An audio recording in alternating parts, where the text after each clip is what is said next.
नमस्कार दोस्तों। एक बहुत प्यारा विवाह गीत प्रस्तुत कर रहे हूँ। गीत पूरा सुनिएगा और कमेंट करके बताइएगा कि गीत कैसा लगा।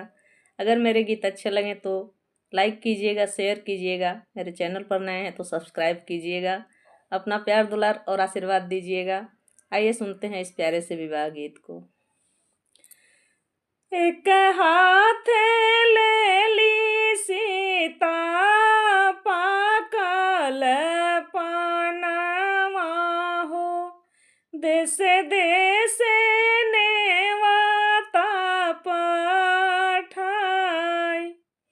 एक हाथ ले ली सीता पाकल पानवा हो, देश देश नेवता पठाई।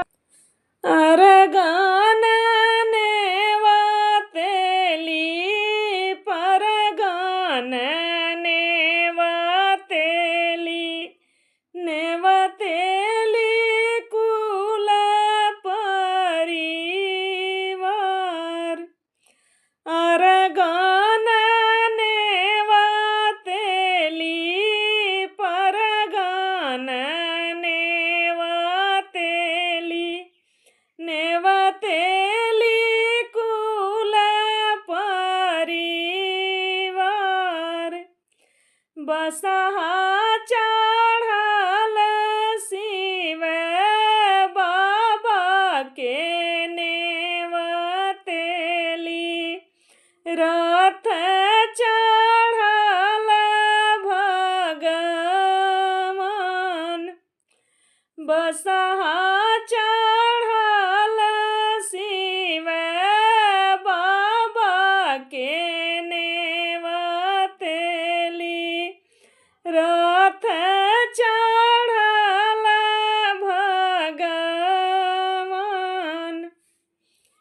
अरगान आवेला परगान आवेला, आवेला कुल परिवार। बसहा चढ़ल शिव झूमत आवेले, आठो अंग भभूति रामाई। बसहा चढ़ल शिव झूमत आवेले, आठो अंग भभूति रामाई।